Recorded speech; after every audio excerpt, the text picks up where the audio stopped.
Bismillahirrahmanirrahim. Assalamualaikum warahmatullahi wabarakatuh. Alhamdulillahirrabbilalamin. Wassalatu wassalamu ala rasulillah. Berjumpa kembali di channel Donditan dan Geraha Maulab Jakarta. Alhamdulillah pada malam hari ini seperti biasa saya ditemani dengan rekan saya Ibu Etika Nur. Assalamualaikum Ibu. Waalaikumsalam warahmatullahi wabarakatuh. Alhamdulillah. Kita mau ngobrol apa nih Bu? Ngobrol santai aja perkembangan Islam dan agama-agama lain Perkembangan Islam. di Baik. dunia ini ya, gitu Di kan. dunia?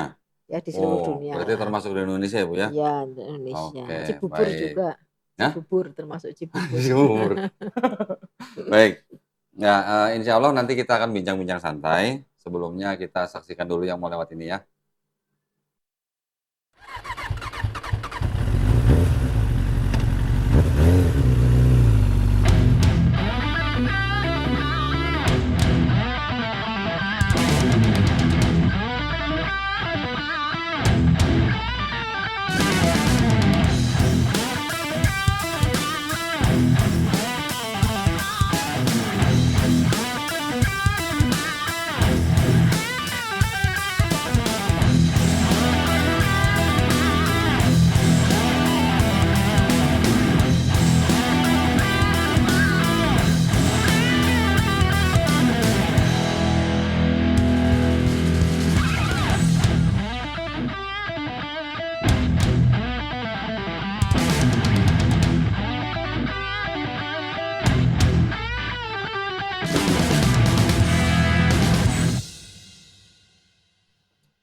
Baik, lanjut ya. Kita akan bincang-bincang santai dengan Bu Etika mengenai perkembangan Islam di dunia ya Bu ya. Ya, Monggo Bu, silakan Bu.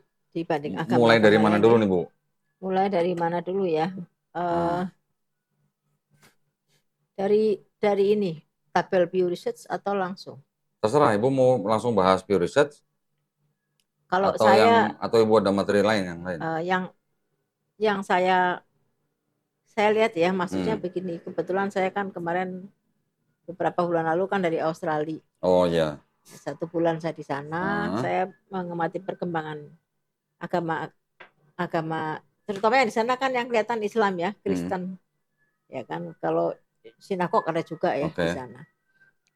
Yang saya tahu kalau di Australia, kalau dengan di Thailand ini, di Thailand juga berkembang. Thailand? Ya. Agama apa? Islam? Islam. Oh, oke. Islam berkembang. Dibanding saya ke sana, terus kemudian berapa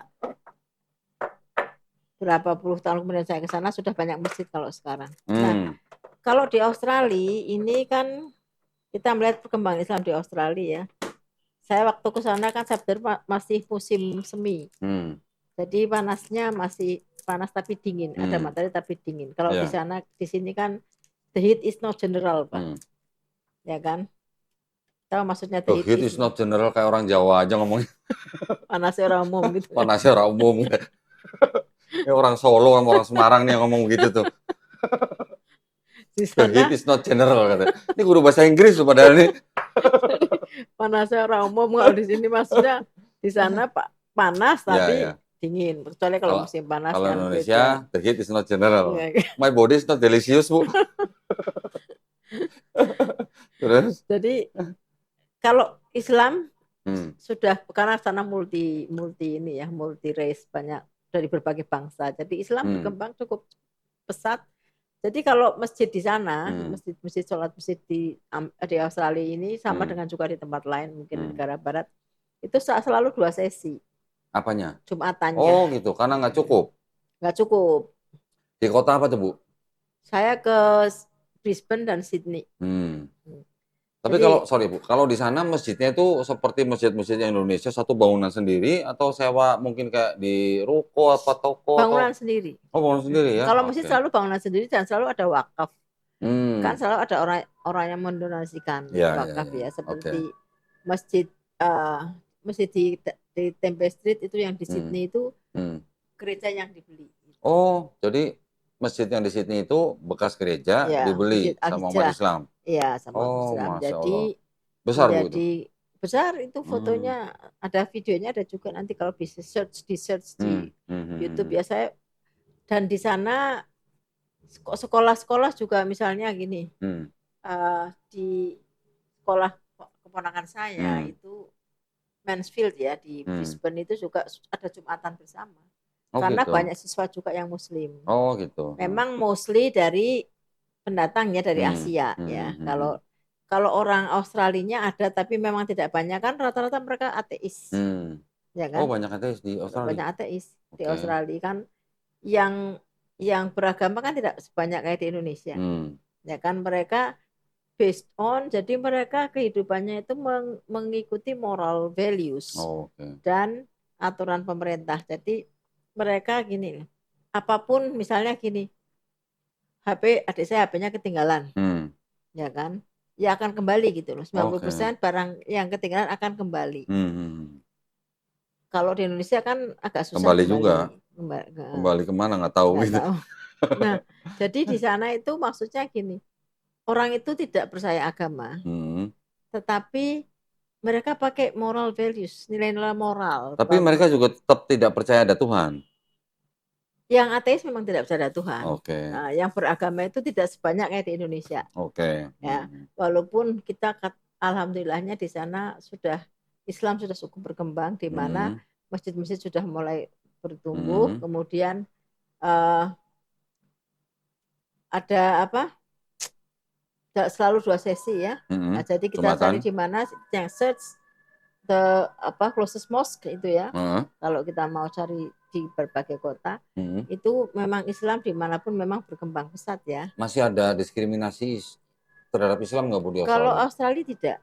Kalau Australia tidak. Soalnya dulu ada teman saya. Mostly tidak ada masalah kecuali waktu di New Zealand ya. Oh itu New Zealand. Itu orang Australia juga sebetulnya. Yang ekstrim gitu. Selalu ada yang ekstrim. Ada teman saya bekerja di Australia, di Melbourne kalau nggak salah. Di kantornya dia nggak boleh pakai hijab. Oh, kalau adik saya gini, adik saya ini bekerja tadinya di department store itu susah kalau mau sholat. Jadi dia sholatnya di fitting room, di ruang ganti. Oh gitu. Nah, tapi setelah dia bekerja di government, jadi di sana pegawai negeri kan nggak dibatasi umur nih. Adikku umur 45 jadi pegawai negeri. Itu ada prayer rooms ya. Prayer roomsnya tapi untuk semua agama. Biasanya yang di situ ada Christians, Muslim dan Jews. Kristen perlu prayer room? Ya pokoknya dikasih di sini mau prayer apa enggak. Mereka kan jarang ya. Yang paling sering pakai ya Muslim ya. Kristen kan nggak ada ritual ritual sembahyang yang dengan gerakan-gerakan tertentu kan? Kecuali ortodok mungkin ya. Nah kalau yang bergencar dari sisi agama Kristen yang gencar, yang sana gereja juga udah mulai sepi kan. Ada yang diberi masjid juga itu di Al Hijrah. Karena kecenderungan orang Barat ini memang ateis ya. Banyak orang murtad menjadi ateis dari Kristen. Nah, di apa tadi saya mau ngomong apa? Nggak tahu. Apa saksi Yehova? Ya, yang banyak kalau kita melihat ke sana itu yang banyak untuk promosi itu saksi Yehova dari Kristen. Jadi waktu saya ke Sydney, begitu kita keluar dari kayak kok nggak ketemu saya Bu ke Sydney Bu? Kapan Bu waktu itu? Ibu tahun berapa? Tahun lalu kan ya? September ya? Oh pantesan nggak ketemu saya. Pada ini bulan apa gitu ya? Enggak, saya belum pernah ke sono masalahnya. Next September aja Pak. Oh gitu ya? September ini Bu berangkat lagi? Insya Allah. Oke, ya. Jadi masih ada misionaris di sana? Di sana, jadi di jalan, di trotoar. Iya. Nah, di trotoar itu kan ada fotonya ya. Oh iya, kita tunjukin ya. Coba sebentar. Ini nih, maksud Ibu ini? Iya. Coba tayangin. Di trotoar, jadi di trotoar itu mereka ada pamflet saksi Yehova dan memang dari segi perkembangan cukup bagus saksi Yehova di sana. Di sana, artinya tetangga adik saya ada bilang itu tetanggaku dia saksi Yehova gitu kan. Karena mereka itu gini mengabarkan kerajaan Allah di situ kan. Mereka ada pamflet dan mereka dengan menggunakan banyak bahasa loh. Khusus hari Kamis itu bahasa Indonesia. Ada bahasa Indonesianya? Terus hari jadi Kamis. Yang nungguin sebelah itu juga bisa bahasa Indonesia? Bahasa Indonesia itu orang Jakarta itu. Orang Indonesia? Orang Jakarta? Jadi aku kaget loh, kok bahasa Indonesia ada di sini kerajaan Indonesia. Terus saya tanya, ibu orang Indonesia? Iya. Kita ngobrol-ngobrol. Terus ibu debat sama dia? Orangnya nggak mau debat juga soalnya. Jadi dia nggak tahu kalau saya apologet juga. Kirain terus ngomongin Cuman nubuat saya gitu. kasih oh kalau mau debat saya sangat senang gitu kan. Saya sudah mengajak gimana Bu kalau kita debat yuk, kita dialog gitu kan. Tapi Nggak mau dia. kayaknya nggak mau. Kan Terus? mereka akhirnya dan memang yang berkembang pesat Saksi Jehovah dibanding Kristen yang lain karena memang mereka benar-benar on the street ya, militan. Dan semua perempuan loh yang di situ. 4 orang ibu-ibu umurnya di atas 40 lah, 40 lebih, hebat loh. Berdiri kan capek loh. Tapi memang perempuan kan lebih kuat berdiri, Bu. Mungkin ya. Ya kan? Itu Nyonya Menir berdiri dari 1928 apa 1908 tuh. Masih sampai sekarang ya. Masih kuat, berarti dia hebat lah. Iya. Nah, Ibu tadi mohon maaf Bu, saya potong. Ibu tadi kan bilang bahwa di sana sekarang banyak ateis. Ya, kalau di Inggris, di Amerika memang banyak ateis. Ya, nah sekarang saya mau cerita Bu, ada teman saya juga di Itali. Dia cerita di Itali juga banyak yang ateis sekarang. Malah hampir rata-rata orang Itali sudah banyak yang ateis lah ya. Gereja sekarang yang datang hanya orang-orang tua dan imigran katanya. Ya, mereka katanya menurut cerita dia tuh orang-orang Italia itu akhirnya kecewa gitu katanya. Kecewa karena apa? Karena selama berapa puluh tahun kan mereka bahkan mungkin ratusan tahun mereka membayar pajak ke Vatikan gitu katanya. Vatikan ini kan negara dalam negara kan, negara di dalam negara Italia gitu kan. Semua warga Italia bayar pajak ke Vatikan. Berapa tahun yang lalu kan gitu kan mereka protes gitu kan. Akhirnya katanya mereka sekarang nggak bayar pajak lagi ke Vatikan gitu katanya. Nah, tapi ya mungkin Ibu benar juga bahwa mereka hidup sekarang berdasarkan moral values dan aturan negara. Iya. Dan memang mengikuti, jadi begini, karena memang mereka tidak ada nilai agama, mereka menikah dan tidak menikah itu sama gitu. Haknya sama. Jadi orang yang living together, Buffalo living apa? Buffalo living. Kumpul kebo. Buffalo living. Buffalo gathering gitu. Itu ya maksudnya haknya sama. Jadi gini, banyak orang Indonesia yang ingin jadi warga negara Australia dong, soalnya mereka bebas kok. Maksudnya gini, mereka nggak akan pasti dapat pekerjaan gitu. Nah, karena apa? Karena kan butuh orang, beda dengan di Indonesia. Kan butuh ini apa? Kita lapangan pekerjaan sedikit tapi yang orangnya banyak. Terus kan paling mudah itu. Udah orangnya banyak, lapangan pekerjaan sedikit, salary not up. Iya, salary not up. Jadi we have to think it kukuk. Harus dipikirkan masak-masak. Ini podcast bahasa Inggris apa sih? Bahasa Inggris Jawa apa sih? Salary not up gitu ya. Makanya we have to think it kukuk. Jadi harus dipikirkan masak-masak. Jadi aku kalau sama iparku ini kan orang Australia asli. Jadi kita kan sebenarnya kumpul di sana sama adik-adik kakak, ngomongnya bahasa Tegal semua kan. Kita orang Tegal kan aslinya. Tapi pakai bahasa Inggris atau bahasa Tegal? Bahasa Tegal. Jadi dia nggak ya makanya nggak paham kan. Coba kita kalau ngomong Gucci apa merek tas, back again gitu. Dia tahu Gucci-nya aja. Jadi back again kan. Maksudnya tas mana sih dibahas istrinya gitu kan. Tapi dia nggak paham. Nanti ada yang komplain nggak Bu sana Bu? Little to me gitu. Salary not up gitu. Mungkin yang baru-baru ya. Sekarang kan dibuka lapangan pekerjaan untuk orang asing termasuk orang Indonesia ya. Tiap tahun kan ada. Jadi 2 tahun tapi pekerja kontrak namanya holiday visa. Nah, paling mudah itu untuk menjadi warga negara Australia. Paling mudah itu menikah. Atau menjadi pasangan kumpul kebo kan.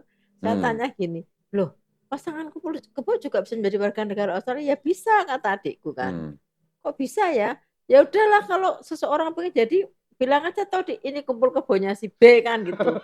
Yang penting dia bisa kan jadi warga negara. Ya enggak semudah itu kata adikku. Dilihat tempat tinggalnya gitu loh. Dicek tempat tinggalnya. Dan bersama-sama nggak sama 5 tahun dicek terus gitu. Iya.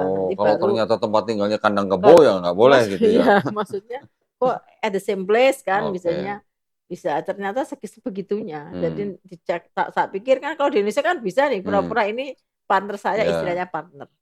Ya bukan wife tapi partner. Jadi partner juga sama dengan wife di sana haknya sama punya asuransi juga. yang misalnya asuransi ini beneficiary siapa kan, biasanya anak istri, itu partner itu sudah umum ya di sana. Jadi mereka memang karena moral values-nya gini. Kalau ateis kan mengatakan gini, saya yang penting gini, saya melakukan hal yang baik ya kepada semua manusia kan, manusiawi. Tetapi kan standar baik ini masing-masing negara beda dong. Ya kan, kalau di sana living together itu nggak ada masalah sepanjang diperlakukan dengan baik. Kalau di sini dilihat orang. Di sini tergantung bu tempatnya. Ya, kalau nggak diketahui nggak apa-apa. Jadi dianggap sesuatu yang negatif ya. Itu karena ada standar di situ. Nah, di beberapa negara, di negara-negara maju terutama, kan adikku juga ada yang di Inggris lama kan, itu memang kan Kristen memang decreasing, menurun ya. Terutama banyak gereja-gereja dijual, itu sudah bukan rahasia. Nah, Islam itu memang berkembang, terutama di negara-negara maju. Nah, memang ada kenapa Islam berkembang, karena memang selalu kan kalau kita debat sampai sesama apologet ya, kita apologet Muslim Kristen kan selalu upload ini menjadi mualaf, ini menjadi murtad kan, selalu kayak kita perang di channel kan, perang pamer gitu, perang pamer ini keberhasilan. Nah, kalau di negara-negara yang sudah masuk kan memang decreasing, Islam berkembang. Jadi kan mereka akan mengatakan iyalah Islam berkembang, mereka memang high fertility, mereka memang apa ya, beranak pinak orang Islam kan lebih cepat pertumbuhan apa ya, populasinya, kelahiran ya memang itu salah satu faktor. That's right, itu betul. Tapi jangan lupa juga banyak orang di Inggris misalnya 100.000 orang per tahun itu masuk Islam juga, ya kan? Maksudnya converting karena mereka orang asli Inggris gitu, yang mostly orang-orang perempuan. Gitu. Jadi memang benar. Sebagian karena memang fertility. Tapi ini berarti apapun faktornya itu menyebabkan bagus perkembangan Islam ya, karena rata-rata orang yang ke masjid kan orang-orang muda juga masih banyak ke masjid, sementara yang tua-tua ke gereja. Nah, kalau di Indonesia kan saya nggak tahu kecenderungan itu gimana, tapi kalau di gereja Ortodoks, saya datang ke Ortodoks Koptik sama Ortodoks Yunani, itu yang datang itu justru banyaknya anak muda. Kalau Ortodoks ya, mereka mungkin mencari yang dari apa ya? Mungkin gini kali Bu, kalau di luar yang ke gereja sekarang orang-orang tua, anak muda kemana? Ke masjid. Kalau orang Islam kan masih banyak di masjid, kan masih banyak anak muda. Iya. Kalau di Indonesia mungkin banyak yang ke gereja karena di gereja ada live music Bu, mungkin ya Bu ya. Barangkali ya. Bisa jadi kan? Gereja saya juga dulu live music Bu. Masih banyak anak mudanya? Masih, ya. Kalau Ortodoks malah sebagian besar anak muda. Oh gitu. Ortodoks di apa Yunani dan Koptik yang saya datangi, saya ikut, saya melihat ibadah mereka juga masuk ya, karena saya melihat liturginya. Nah, ya, semuanya sama. Kalau Ortodoks berarti melepas sandal. Ibu masuk gereja Ortodoks, udah gitu pendetanya nelponin Ibu 4 jam ngobrol, debat. Oh enggak, yang dulu kan yang dulu kayak nggak ada kerjaan gitu, masuk gereja Ortodoks udah aneh ditelepon pendeta debat. Soalnya kalau didatengin pendeta Bu ya waktu itu? Bukan pendeta, tapi dia kayak pentolannya gitu loh. Ya. Didatengin ke rumah Ibu. Iya, salah satu debat. Gereja. Iya. 4 jam. Dia sebetulnya ngajak saya kan. Nah, cuman saya jawab, dia nggak ngerti kalau saya apologet Muslim gitu loh. Dia nggak ngerti. Ya, saya juga sebetulnya saya ke sana juga tidak hendak merusak hubungan saya dengan mereka ya. Saya sebetulnya memang mau ingin belajar. Orang saya ingat banget Bu Etika habis disamperin sama pendeta Ortodoks 4 jam debat, terus kesini. Berapa hari kemudian bawa ke sini Bu ya? Karena kepingin tahu apa? Bukan pendeta, dia kayak. Terus waktu itu kan saya ingin duduk di situ tuh Bu. Iya. Saya tunjukin Bible kan, saya suruh baca kan. Habis baca terdiam. Terus giliran kita tawarin mau debat yang apa waktu itu, Yesaya berapa? 53 berapa? Ya, dia nggak mau. Yesaya 53 kan? Nggak mau dia kan? Saya tunjukin tanah, si dia nggak mau kan? Terus habis itu nggak pernah menghubungi saya. Nggak pernah lagi? Dia inilah, dia apa ya? Termasuk salah satu yang militan, jemaat tapi yang militan gitu kan. Kan ada begitu kan? Ada yang jemaat militan, ada yang biasa-biasa gitu kan. Karena mereka memang agama dakwah jadi converting. Kalau saya kan kerja juga, pengalaman saya nih ya. Saya kerja di suatu gedung perkantoran dulu ya, di mana di mall juga gedung perkantoran. Itu di mall itu ada 10 gereja. Di gedung perkantoran itu ada 10 gereja. Banyak amat. Iya. Terus? Jadi tiap Jumat itu mereka ada ibadah, ya kan? Ibadah, kemudian OB saya yang perempuan laki-laki, yang perempuan laki-laki kan Jumatan, yang perempuan itu diajak ibadah ke gereja. Iya, di situ kan bentuknya bukan gereja kan. Di gedung perkantoran kan bentuknya kayak apa sih, kayak biasa tuh, hall gitu aja kan. Cuman ayo ikut aku, dapat makan siang kan, mesti dapat box makan itu. Nah, pertama-tama ikut-ikut, lama-lama kan bisa bikin kebaktian di situ. Iya, karena memang gereja. Oke. Nah, saya kenapa tahu 10, saya tanya sama cleaning service, Mbak yang cleaning service. Minggu-minggu kan saya datang karena saya kebetulan ada kajian tempat kantor saya untuk kajian rabi. Rabi Topesinger. Iya, karena saya memberikan tempat, kita bisa kajian lah di tempat saya gitu kan. Yang di video-video waktu Rabi Topesinger memberikan kajian di Indonesia tuh di kantor Ibu? Enggak, kalau itu bukan gini loh, kalau rabi, kalau yang datang non muslim kan nggak boleh ke sinagognya. Oke. Ya kan? Nggak boleh ke sinagognya dong, karena sinagog ini harus tauhid, kalau saya nggak masalah. Nah, karena yang non muslim ini, yang non tauhid maksudnya, dia harus di tempat lain daripada sewa. Kan saya punya meeting room, jadi di sana. Jadi yang di tempat Bu Etika itu yang khusus orang-orang yang selain Yahudi dan Muslim? Iya, semuanya, karena yang kita kan untuk umum undangan itu, maksudnya Rabi mengundang untuk umum tentang Judaism. Yang datang kan berarti ada yang campur, non tauhid, campur. Nah, kalau yang ikut kajian kayak saya rutin, kan jelas saya muslim, saya boleh. Saya sholat di sana juga nggak ada masalah gitu. Jadi saya menyediakan tempat, bukan berarti saya kita saling tolong menolong ya. Karena memang saya memberikan, saya juga banyak belajar dari Rabi. Saya belajar Judaism ini kan juga dalam rangka membela agama saya kan. Defense ya. Kita kan hanya defense. Nah, itu di Indonesia ini kan memang termasuk perkembangan gereja paling cepat. Saya baca di video. Termasuk perkembangan Kristen juga cepat. Pertumbuhan gereja di Indonesia. Kalau Kristen juga lumayan kan. Lah kok banyak yang bilang bangun gereja susah di Indonesia, Bu? Nah, nggak tahu ini, saya juga nggak paham. Tapi yang jelas saya tanya cleaning service di situ hari Minggu, kok ramai sekali, saya tanya gitu kan. Masuk ke, kan itu ada 42 lantai. Oh iya Bu, di sini kalau Minggu banyak yang kebaktian. Oh, ada berapa gereja? Ada 10. Waduh. Saya sendiri ditawari. Saya kan apologet. Jadi ada yang menawari saya, ibu kalau mau kesaksian, mungkin kalau mau murtad kan nggak enak. Ya, terus? Nah, ibu kalau mau kesaksian, namanya T itu yang nama saya depannya. Ibu kalau mau kesaksian nanti dapat 2 juta. Setiap kesaksian gitu kan. Sekali kesaksian dapat 2 juta. Woi. Jadi artinya kalau mau murtad. Ya kan saya apologet muslim, tahu kali ya. Kan karena memang saya apologet muslim, jadi dia tahu ini potensi banget nih kalau saya. Ya saya diam aja, berapapun dibayar, insya Allah saya akan tetap dengan iman saya gitu. Tapi maksudnya kalau misalnya kita baru pertama kali datang, terus mereka tahu kita muslim, itu kan teman kantor yang nawari. Iya, terus misalnya kita mau kesaksian atau murtad, itu langsung kesaksian di depan mimbar gitu atau enggak? Kan biasanya memang kalau kita lihat di video-video kan begitu ya. Iya. Seperti artis-artis yang murtad langsung memberikan kesaksian kan, langsung menceritakan kenapa menjadi. Nah, terus nggak dibaptis dulu gitu?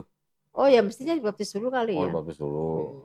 Kan harus ada declare. Jadi declare bahwa dia convert to. Kirain cuma kesaksian aja boleh gitu. Enggak. Kalau kesaksian boleh aja, saya pengen datang, Bu. Nanti kesaksian di depan mimbar gitu. Enggak. Dia ngomong halus. Oke. Kata lain dari murtad kali ya. Dia ngomong halus, tapi ya saya sebetulnya dibegitukan itu 2 juta, Bu. Iya, dibegitukan itu sebetulnya bukan hal yang pertama yang menjadi kenapa saya menjadi apologet dulu. Sekarang ini kan sebenarnya saya nggak pernah bercita-cita ataupun tidak pernah menginginkan menjadi seorang apologet muslim. Cita-cita pun nggak ada sebetulnya. Gara-garanya, Bu? Karena ini saya ini gimana, ibu saya itu tetangganya Bupanggabean. ya kan. Kalau kalau kita walaupun Kristen tuh ibu saya titip kunci ke dia kalau titip kunci kalau pergi ya kan. Kalau oleh-oleh ya kasih ke dia gitu ya. Dia juga kalau jadi di pandangan saya itu Kristen itu orang-orang yang baik. Juga di tempat teman kerja saya juga yang Kristen kan banyak. Saya juga bersahabat dan tidak pernah kita ribut masalah agama gitu. Nah, suatu saat saya ini mengajak ditangkap jadi dosen, ya kan. Tapi selagi menunggu SK, saya ceritanya saya mengajar kursus ini. Kursus bahasa Inggris. Yang itu tadi tuh, yang ya. Apa? Buffalo Gathering itu. Bukan. Dia masih kecil tuh anakku itu. Terus? Jadi, nah di sana khusus biasa ini di suatu rumah. Gitu. Di sana namanya FE yang punya. FE singkatannya. Terus? Tiap hari itu agama saya dijelek-jelekan. Oh? Gue ngopo? Dadak nyembah apa sholat. Gue kan mau ndongaaken nabimu ora selamat gitu. Nabimu itu suka kawin macam tiap hari itu saya diteror tiap hari coba. Tapi saya betah-betahkan sampai 30 hari kan. Habis bayaran saya keluar gitu loh, habis gajian gitu. Tiap hari saya kalau berdoa, jadi sengaja itu kita ada ruang meeting itu ada salibnya. Kan saya itu tadi berdoa ya kan. Saya berdoa menurut keyakinan saya sih. Tapi sengaja di situ ada salib. Jadi saya kan menemukan loh teman-teman saya yang tetangga saya semua ini baik. Saya menemukan orang yang aneh seperti ini kan. Jadi jangankan saya, Vera ini kan adminnya. Yang Katolik pun sampai nangis. Karena Katolik itu salah terus. Dia itu sama yang punya kursus itu. Iya, yang punya kursus itu. Padahal dia admin. Padahal dia Katolik, apalagi saya yang Islam gitu. Terus tiap hari dijelek-jelekan agama saya. Ya kan, nggak pernah dia nggak jelek-jelekan sampai dia ngasih saya Alkitab. Ya kan, gini. Ini Bu, ini kamu baca nanti kamu akan lebih Kristen daripada saya. Gitu. Sampai sekarang saya simpen Alkitabnya. Sampai sekarang udah berapa puluh tahun ya jadinya. Anakku udah gede nih, udah bujang malah. Nah terus saya simpen sejak itu gini. Oh iya, saya kok sedih gitu loh. Nabi saya dihina, agama saya dihina. Saya nggak bisa balas. Saya mau balas menghina agama dia. Tapi saya nggak tahu apa-apa kan soal Bible gitu loh, soal apa Bible ya. Nah, saya nggak ngerti. Jadi sejak itu saya belajar gitu. Saya beli buku-buku di toko Toha Putra di Semarang itu kan ada perbandingan agama dari yang pertama itu dialog sekitar ketuhanan Yesus dan sebagainya itu saya mulai baca-baca. Haji Bahudin. Ya, Bahudin Mudori. Dari situlah saya terus sampai sekarang karena saya mengalami benar-benar horor gitu loh sebulan. Ibu terus pernah nggak datangin lagi tempat kursus itu ketemu sama yang punya? Sampai gitu? Sekarang tuh saya pengen ketemu orangnya. Jadi sampai saya belajar kan, sampai saya ikut debat Facebook itu tuh mau dia gitu loh. Tapi sudah nggak ada di situ. Jadi sebetulnya saya belajar ngotot ini mau ngelawan dia tapi orangnya nggak ada gitu loh, nggak tahu di mana sekarang. Jadi malah saya kesasar jadi apologet Muslim gitu loh. Jadi itu sesuatu yang nggak pernah saya bayangkan, nggak pernah saya cita-citakan juga. Tahu jadi mau apologet, saya belajar Islam Quran lebih mendalam gitu kan, bahasa Arab lebih mendalam kalau mau tahu seperti ini. Kan kita nggak ada rencana gitu loh. Makanya itu saya kalau kita sebagai Muslim jangan menjelek-jelekan agama lain. Ya kan nanti traumanya kayak saya. Kalau trauma saya kan positif nih. Oke, saya apologet Muslim, saya debat dengan akademik gitu kan. Christian Prince juga sama, dulu juga dia dibully. Sama Muslim? Iya. Masa? Iya, kalau saya baca termasuk Paul Zhang. Paul Zhang kan satu SMA dengan saya juga. Oh gitu? Iya, cuma dia adik kelas. Oh gitu. Di Tegal. Jadi dia juga dibully dulu. Tapi kan efeknya memberontak dengan cara, kalau saya kan enggak. Saya yakin bahwa teman-teman saya yang Kristen, yang lain yang baik masih banyak kok gitu. Iya kan? Dan saya ini kan apologet Muslim ini saya kan petinju Pak Dondi. Kalau debat itu ibarat petinju. Di ring kita mati-matian ya, walaupun saya sempat perutnya sakit itu. Terus mati-matian. Jadi saya ini petinju. Begitu debat kan saya mati-matian. Tapi kalau sudah turun dari ring kan saya nggak perlu nonjok-nonjok orang. orang-orang yang nggak ini kan, maksudnya orang-orang yang terus tak ceramai harus kamu ngapain kamu beragama ini misalnya kan. Nah, jadi yang penting dengan tingkah laku kita Ini karena lagi ngomongin Islam itu pertumbuhan Islam di dunia, rahmatul kenapa lah itu jadi maksudnya jadi curhat saya. jadi curhat? Nah, Terus? itu ceritanya begitu latar belakang saya Pak Dondi. Nah, makanya sampai sekarang akhirnya saya menjadi seorang apologet Muslim ya, yang tidak asing lagi di rimba jagat raya Indonesia. Ya. Kembali ke topik Bu, kembali ke topik. Kembali ke laptop. Ya. Jadi saya bersyukur sekarang Islam berkembang cepat, terutama di negara-negara maju. Walaupun di Indonesia mungkin tidak seperti yang saya ini ya kita harapkan, tapi semenjak beberapa tahun terakhir ini kan berkembangnya lebih baik lagi. Semenjak ada internet kan. Belum lama saya dapat data dari Kementerian Agama Republik Indonesia. Dari 2019 sampai 2022 Islam naik Bu.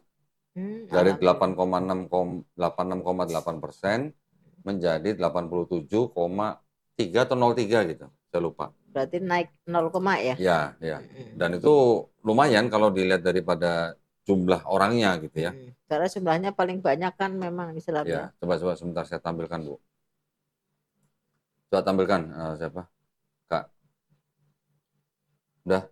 Nah, dari 2019 86,69%, sorry. Nah, Kristen 7,6, Katolik 3,12, Hindu 1,74, Buddha 0,77, Konghucu 0,03, lainnya 0,04. Berarti yang total penduduk 266.534.836. Yang plus apa? Nah, ini 2019 kan. 2020, 2021 sampai 2022 dari 231 juta menjadi 241 juta. Berarti naik 10 juta kan? Iya. Ini ada kenaikan 0,33%.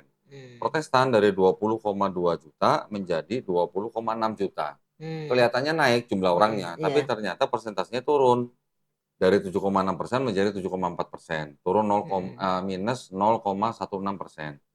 Katolik dari 8,3 juta menjadi 8,5 juta, naik kurang lebih 200.000, tapi secara presentasi turun dari 3,12 menjadi 3,06 atau turun minus 0,06%.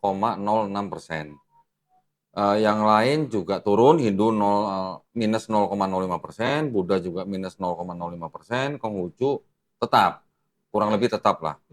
Lainnya juga tetap. Jadi total sekarang penduduk Indonesia 277.749.673. Islam 80. Plus satu lagi, karena tetangga saya baru lahiran. Walah. Ini kan sampai 2022, Bu. Oh iya. Belum 2023 kan. Jadi 87,02% Muslim. Ini diambil dari data di Kementerian Agama Republik Indonesia, jumlah penduduk menurut agama. Gitu. Kalau sekarang, kalau Pew Research gimana? PIW Pew Research ya. Oke. Saya punya lihat perkembangan. Saya punya laporan lengkap dari Pew Research, tapi sebenarnya laporan ini sudah cukup usang. Kan ada mesti in out. Ya. Jadi begini, kalau ini murtad kan selalu gitu murtad. Ya. Oh ya, saya kan punya gini Pak Dondi. Saya dimasukkan ke suatu grup nih. Ya, suatu grup ini orangnya ini sebetulnya nggak paham soal ininya, nggak paham soal ininya apa? Alkitab sama sekali. Ya, soal Bible-nya. Dia cukup dulu bekas bawahan saya. Nah, dia kalau datang ke saya pernah datang diundang ke dia, dibawain baju hadiah saya ulang tahun. Kemudian saya diajak makan. Kenapa? Tuhan Yesus menyuruh saya, mimpi Tuhan Yesus menyuruh saya mentraktir ibu. Ya sudahlah, terserah saya ditraktir. Terimalah ya kan? Diterimalah. Jadi jangan ditraktir nasi campur aja. Terus campur yang lain. Akhirnya saya dimasukkan di grup dia. Ternyata di situ ada seorang Islam yang baru murtad, tapi dia difokuskan belajar Quran loh. Jadi dia baca Qurannya bagus loh. Ya, dia baca Qurannya bagus. Dia juga nawari belajarlah di sini. Saya nggak tahu di sini. Tapi dia nggak paham soal Quran. Dia cuma bisa baca, seperti rata-rata teman-teman kita ini, tapi nggak paham Quran. Karena waktu saya langsung ngerti nih, dia murtadin karena marilah kita belajar Quran, Isa terkemuka dunia akhirat. Aku sudah tahu arahnya. Ini dia mau melintir ayat melintir Quran. dengan mengutarakan ayat Quran. Langsung saya Ya. jawab kok dong, saya kan apologet. Lah yang lain pada live teman-teman saya muslim yang lain live. Oh. Diundang itu ke grup, jadi tinggal 7 orang lah sekarang. Nah, ini juga strategi mereka saudara Kristiani yang ini loh bisa bahasa Arab, fasih ya kan, ngaji ternyata. Ya. Nah, itu. Nah, nih saya lanjutin nih, Bu. Karena kan gini, ada juga klaim gitu ya, klaim dari saudara-saudara kita Kristen bahwa jutaan orang masuk Kristen ya, gitu. Makanya kita yang kebanyakan dari Islam gitu. Bahkan kalau nggak salah ada yang pernah menyebut angka 2 juta per tahun gitu. Ya benar. 2 ada juta orang murtad per tahun. 2 juta orang murtad per tahun, entah itu propaganda, orang Islam. Entah itu propaganda atau apa, kita nggak tahu ya. Tapi ternyata setelah melihat data tadi, ternyata nggak seperti yang digembar-gemborkan gitu. Malah secara persentase turun sebenarnya. Karena kan kalau ada yang murtad itu memang sudah disebutkan Quran. Sudah disebutkan Quran. Bahwa di antara kalian kalau ada yang murtad nanti Allah menggantikan dengan orang-orang yang keras terhadap kafir tapi lembut hatinya kepada sesama muslim. Itu walaupun sekarang saya tunjukkan ini, Bu. Lihatlah. Yang pure research dulu ya, coba ditampilkan ya. Ini kan tadi kita melihat perkembangan di Indonesia. Sekarang kita melihat perkembangan dunia. Gitu. Udah. Ini dari Pew Research Center ya. Apa namanya? Websitenya nih. pewresearch.org. Nah, ini ada ya. .org. Judulnya The Future of World Religions Population Growth Projection 2010 to 2050, Bu. Jadi ini sebenarnya laporan sudah agak usang. Iya, 2010 to 2050. Tapi ini dulu sudah pernah saya bahas juga sebentar. Estimasi ya, sampai 2050 kan. Ya. Ini rilis April tanggal 2, 2015. Kita lihat beberapa apa namanya ya. Ini about this report, nggak usah saya bacain lah ya. Primary researcher. Dan ini Pew Research ini bukan punya Muslim loh, bukan punya Islam. Iya, bukan. Ya, ini non Muslim. Sengaja kita ngambil data dari non Muslim aja. Dan ini termasuk apa namanya sebuah badan riset yang cukup terkemuka loh ya. Iya. Jadi akui dunia lah, dia mesti banyak membahas tentang perkembangan agama dunia. Nah ini sekarang saya lihat dari beberapa, ini kan daftar isinya nih ya. Terus di sini, nah ini ada beberapa. Yang convert in sama convert out. Nanti Bu, sabar. Saya ingin memberikan agak menyeluruh nih. Tapi yang saya nanti saya point out beberapa kalimat itu yang saya tandain dengan warna kuning. Saya sambil minum teh ya. Iya boleh, Bu. Kan santai aja. Iya. Relax. Ini ada overview nih ya. Ada kalimat begini, over the next 4 decades. Jadi nanti kira-kira 40 tahun ke depan. Dekade, ya. 4 dekade ke depan. 4 dekade atau 40 tahun ke depan. Christians will remain the largest religious group, but Islam will grow faster than any other major religion. Jadi Kristen akan tetap menjadi agama yang terbesar, tetapi Islam akan tumbuh lebih cepat dari agama utama manapun. Ya. Ini ada yang saya tandain lagi. The number of Muslims will nearly equal to the number of Christians around the world. Ada yang lain yang saya tandain lagi. In Europe, Muslims will make up 10% of the overall population. Ya. Overall population. Nah, ini ada yang menarik nih.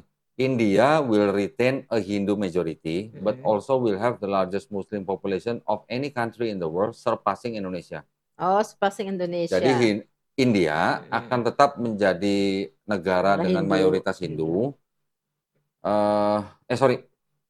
India will retain a Hindu majority, tetap mempunyai agama Hindu yang sebagai mayoritas, tetapi juga akan mempunyai populasi Muslim yang terbesar di seluruh dunia, akan melewati Indonesia. Oh ya, surpassing Indonesia. Karena mereka penduduknya hampir 1 M ya sekarang. Ya, jadi Indonesia tidak lama lagi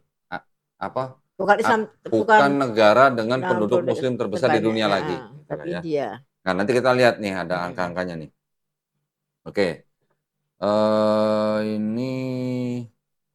Ini pertumbuhannya nih. Tapi ini dilihat dari tahun. Sebentar, ini dari apanya ini ya? Global number of people, jumlah orangnya 2010 sampai 2050 dalam miliar ya. Kristen dari 2,17 menjadi 2,9 miliar. Islam dari 1,6, ini dari 2010 ya. Iya. Kalau tahun lalu 2022 Mm-mm. Islam sudah 2 miliar, Bu. Mm-mm. Ya, sudah lebih dari 2 miliar. Di 2050 diperkirakan sekitar 2,7 miliar Iya. penduduknya ya. Islam Nanti maksudnya. ya persentasenya yang Kristen dari 31,4% dari 2010, 2050 tetap 31,4% tetap 31,4%. Hmm. Tapi yang Islam dari 23,2% menjadi 29,7%. Hmm. Artinya perbedaan dengan Kristen kan Sedikit. hanya 1 sampai 2%. Mm-mm. Oke. Pertumbuhannya sangat tinggi dari 23 menjadi 29. Nah, apa namanya? Kalau negara Inggris, negara Inggris, Prancis, Jerman itu majority Kristen, tapi mereka banyak yang ateis juga loh. Sebenarnya Ya, kalau ateis dihitung ateisnya banyak ya, juga sekarang yang ya, ya, ateis ya. ya. Oke, ini kita lewatin dulu deh. Ya, ini kalau ini yang unaffiliated, Buddhis dan agama lain ya. Mm-mm. Ada kalimat begini lagi, Bu. As a result, according to the Pew Research projection, jadi sebagai Mm-mm. hasilnya menurut Mm-mm. proyeksi Proyeksi daripada Pew Pew Research, Research ya.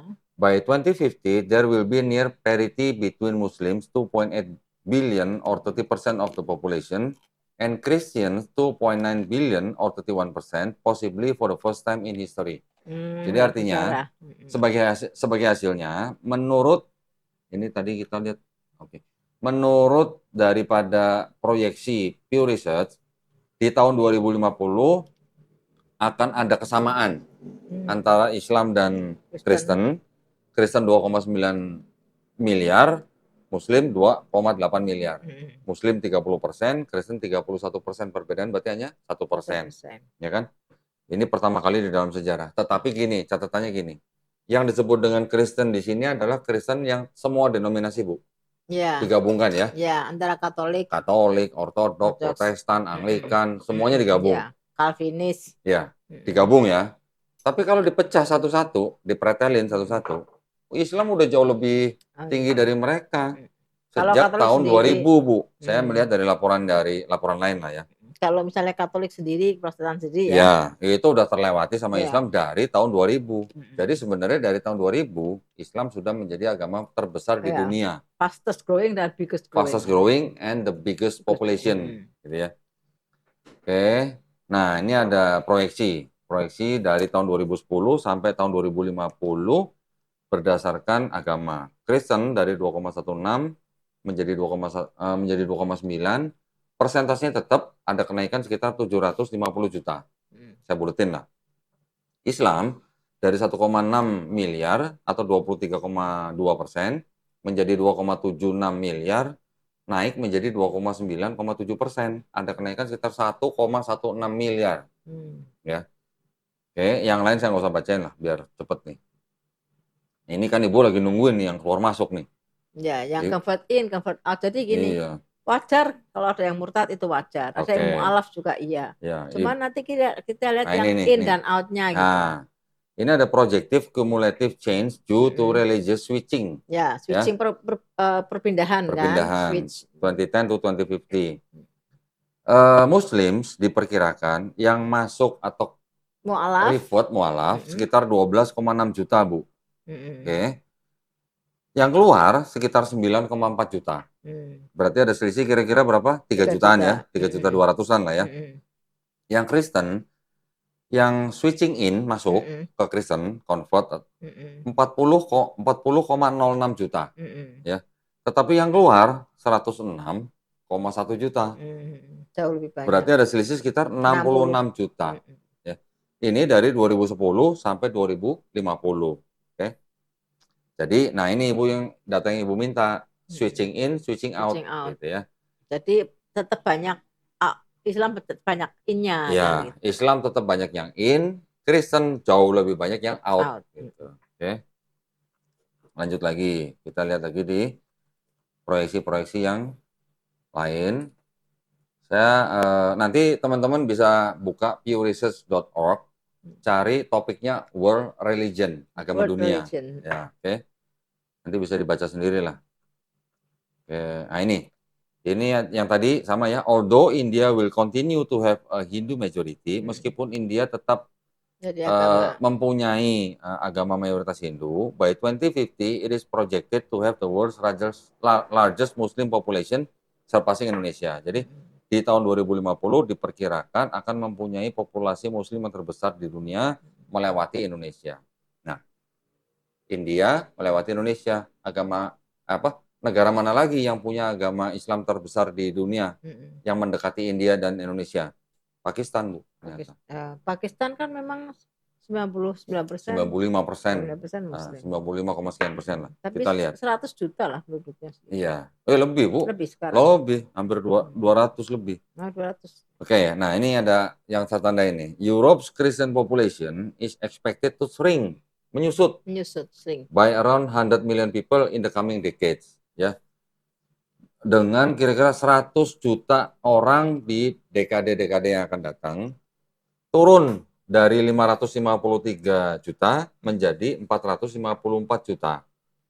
Sementara Kristen tetap menjadi agama yang terbesar di dunia, di Eropa. Mereka diperkirakan akan turun dari 3/4 dari populasi menjadi kurang dari 3/4. Nah, di tahun 2050 hampir 1/4 Eropa, 23%, diperkirakan tidak punya agama. Dan Muslim akan naik sekitar 10% daripada populasi. Ya, naik dari 5,9% di tahun 2010. Nah, ini sudah lewat semua lah ya. Nah, bagaimana di Amerika? Christians itu diperkirakan akan turun dari 78% di Amerika Serikat, populasinya ya, di tahun 2010 menjadi 66% di 2050.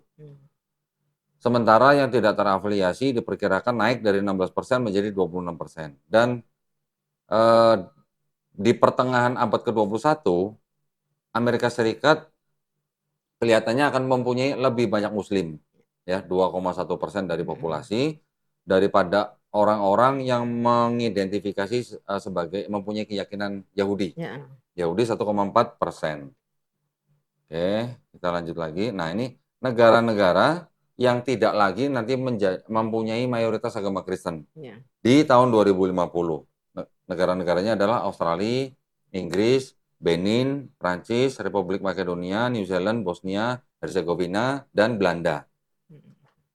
Penurunannya yang paling besar kalau dilihat di sini adalah yang di Australia. Nah, ini berarti seperti cerita Ibu, ya kan? Dari 67,3% menjadi 47%.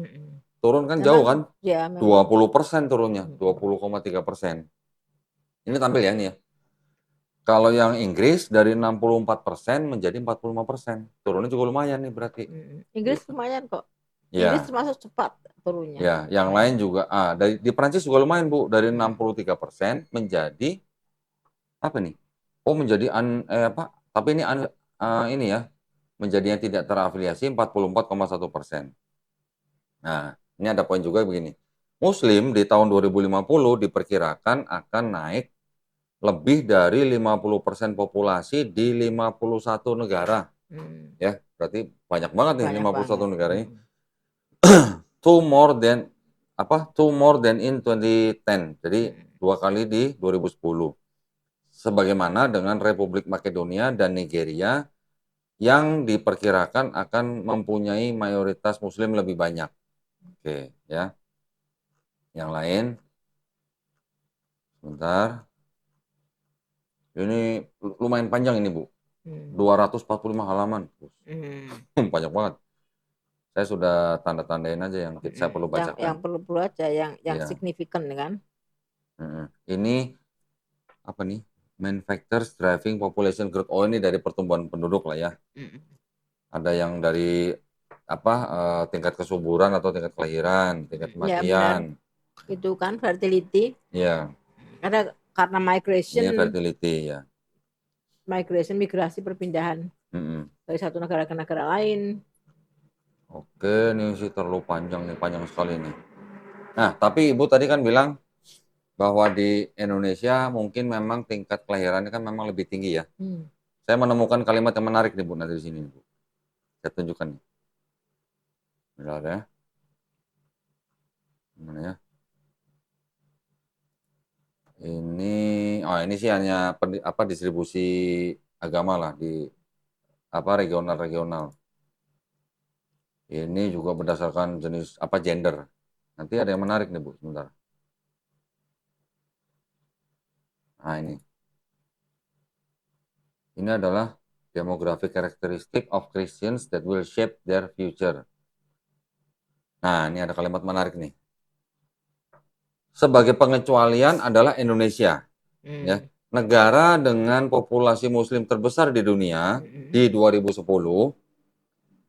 Kristen di sana mempunyai kelahiran yang lebih tinggi, 2,6 dibandingkan dibandingkan mayoritas muslim yang 2,0.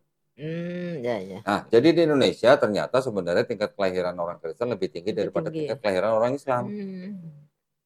Jadi yang klaim bahwa di Indonesia muslim lebih banyak karena melahirkan banyak orang, ternyata di Indonesia khusus nih, sih sebagai pengecualian nih. Pengecualian exception kan? Exception kan. Nah, Kristen di Indonesia ternyata punya tingkat kelahiran lebih tinggi daripada orang Islam, ya.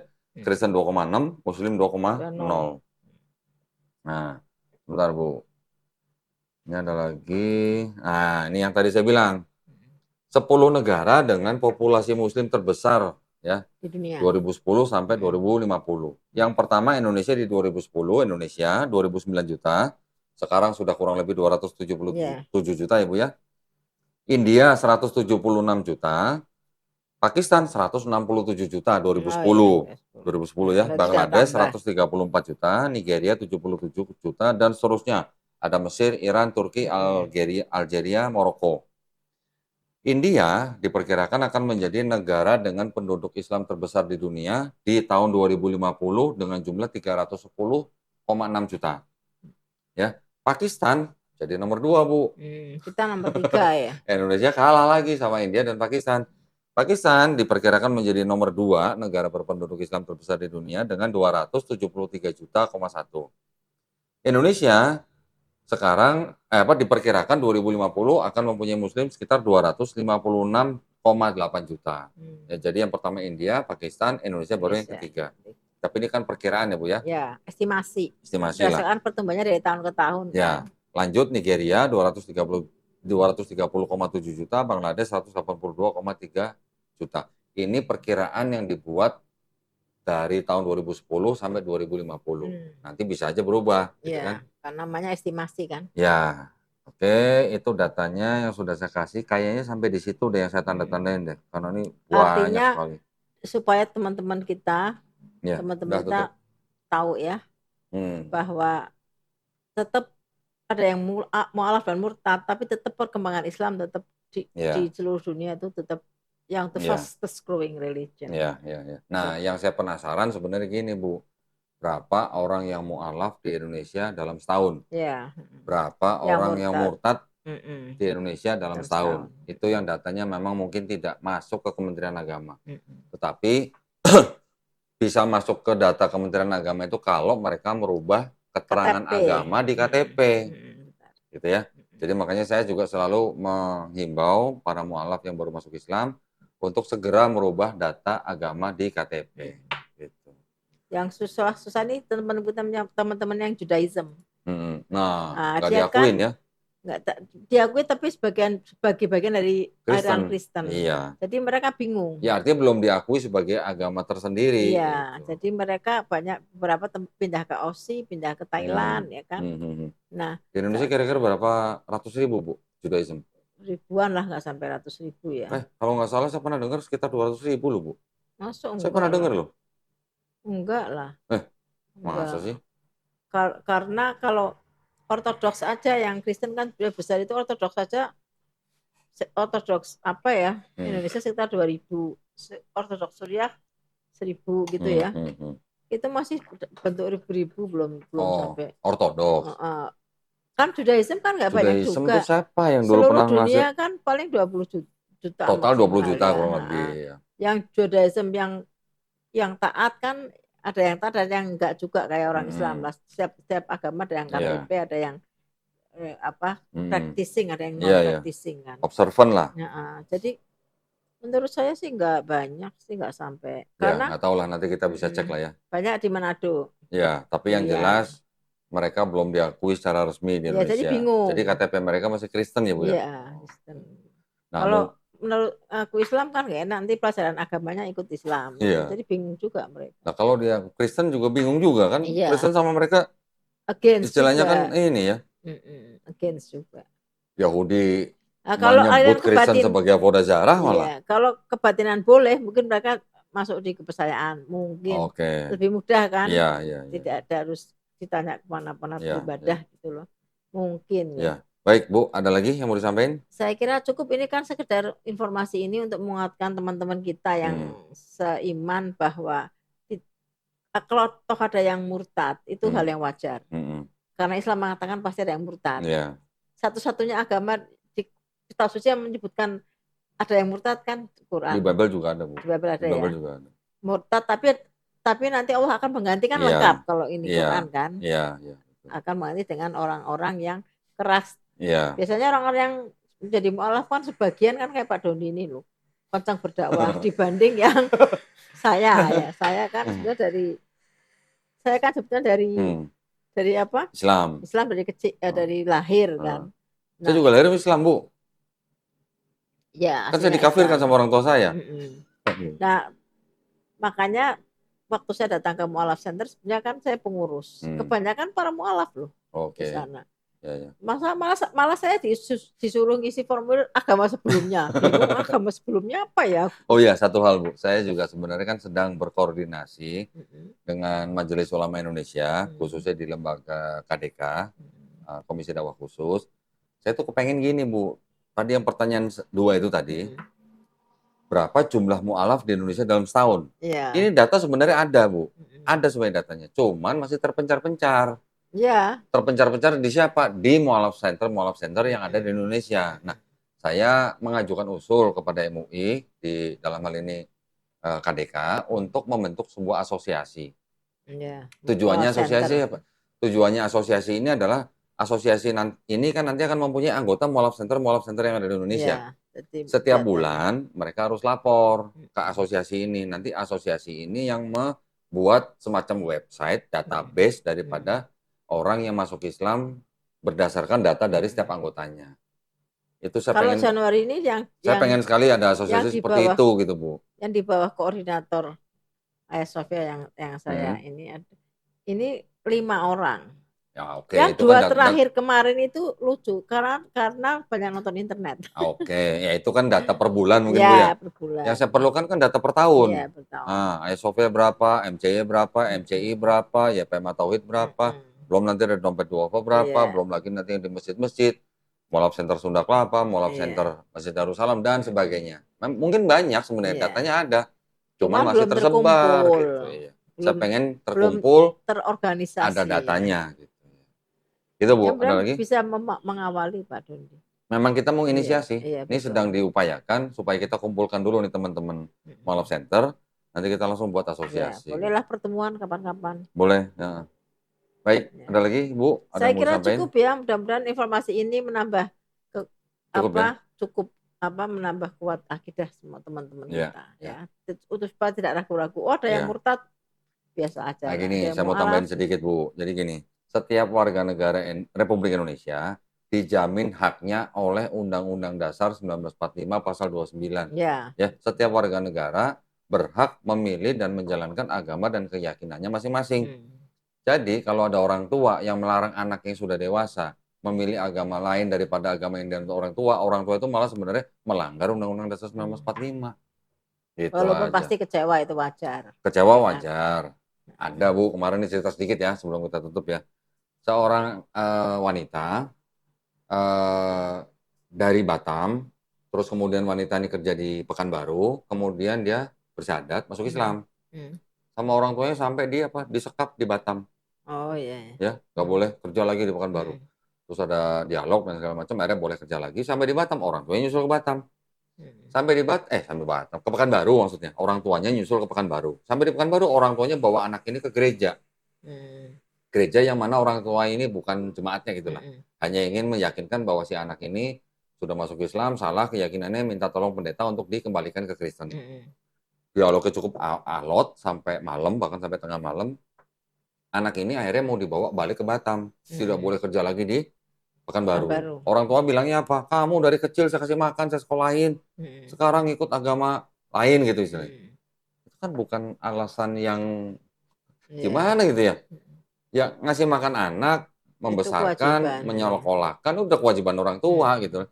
Tapi tentang agama itu adalah hak asasi dari setiap warga negara kan Bu. Gitu. Ya jadi akhirnya dengan bantuan teman-teman kita ada yang dari Banser, bahkan YPM atau kita juga turut membantu melalui Romo. Oh ya, Romo kan di Romo Pekanbaru Eriko. ya. Cuma Romo Eriko kan tidak tinggal di Kota Pekanbaru, tetapi beliau yang mengkoordinasi teman-teman Tapi Banser. dia kan dulu lama di Pekanbaru juga kan. Romo ini yang membantu teman-teman Banser berkoordinasi dengan KNAP dan bahkan malah ada pendeta senior yang di sana. Sampai akhirnya anak itu baru dilepas. Alhamdulillah ya, dengan begitu kan kita sebenarnya menghindari konflik ya yang sebenarnya sudah jelas gitu di Undang-Undang Dasar tuh dijamin gitu ya. Kita sendiri mendengar orang dari Islam masuk Kristen, ya so what, nggak apa-apa, nggak masalah. Itu dijamin haknya gitu.